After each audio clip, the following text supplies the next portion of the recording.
Hi எல்லாருக்கும் வணக்கம். எப்படி இருக்கீங்க? இன்றைக்கி நம்ம கோதுமை ரவையை வச்சு பாயாசம் பண்ணுறது எப்படின்னு பார்க்க போகிறோம். ரொம்ப ஈஸியாக பண்ணக்கூடிய பாயாசம் ரெசிபி இது.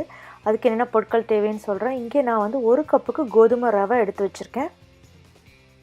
அதுக்கப்புறம் 1.5 கப்புக்கு நான் இங்கே வெல்லம் நாம் சேர்க்க போகிறோம். 1.5 கப்புக்கு நான் எடுத்து வச்சுருக்கேன். 2 கப்புக்கு நான் பால் சேர்க்க போகிறேன். இந்த பாலை ஏற்கனவே நான் காய்ச்சி வச்சுருக்கேன் நான். அப்புறம் 3 ஏலக்காவை மிக்சியில் போட்டு பொடி பண்ணியிருக்கேன். பொடி பண்ணும்போது கொஞ்சம் சர்க்கரையும் சேர்த்து பொடி பண்ணிங்க அப்படின்னா சீக்கிரமாக நல்லா பொடியாயிரும்.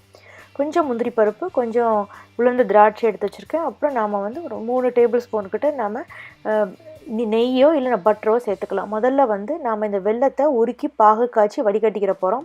ஸோ வெல்லத்தை முதல்ல நீங்கள் போட்டு ஒரு 1/2 கப்புக்கு தண்ணி ஊற்றி இந்த மாதிரி வெல்லம் கரைஞ்சதுக்கப்புறம் வடிகட்டி தனியாக எடுத்து வச்சுக்கிறோங்க. இப்போ நாம் முந்திரி பருப்பையும் அந்த உலர்ந்த திராட்சையும் வறுத்து எடுத்துக்கலாம்.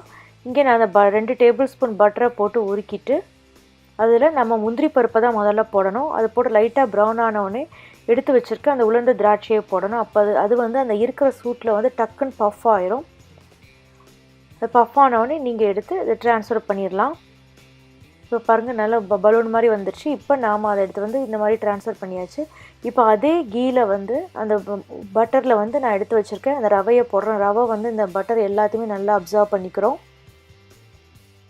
ஸோ இதை ஒரு நிமிஷம் வதக்குனா போதும். நல்லா வறுத்துட்டு இதை நாம் ஒரு பாத்திரத்துக்கு மாற்றிக்கிற போகிறோம். நம்ம இந்த ரவையை குக் பண்ணிக்கிற போகிறோம். இந்த பாத்திரத்தில் 1 கப்பு ரவைக்கு 2 கப்பு நம்ம தண்ணி சேர்த்துக்கிறோம்.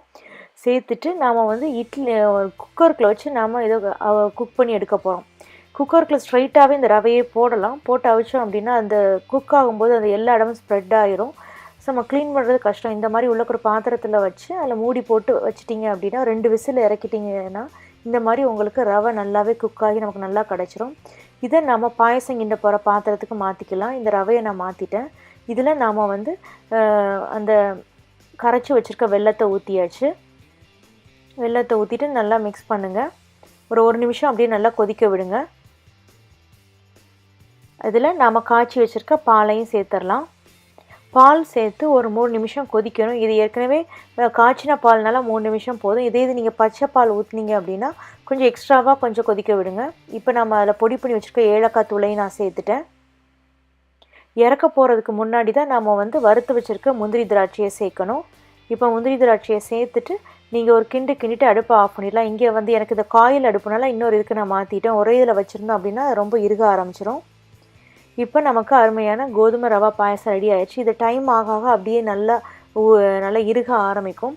வீட்டில் ஏதாவது ஒரு ஃபங்க்ஷனுக்கு இதை வைக்கலாம். நீங்கள் பிரியாணி வைக்கிற அன்றைக்கெலாம் இந்த மாதிரி வச்சு கொடுத்தீங்கன்னா ரொம்பவே நல்லாயிருக்கும். வீட்டில் ஒரு கல்யாண நாள், பர்த்டே கூட இதை வைக்கலாம். ட்ரை பண்ணி பார்த்துருங்க. கமெண்ட்ஸ் சமையல் விருந்தில் போஸ்ட் பண்ணுங்கள்.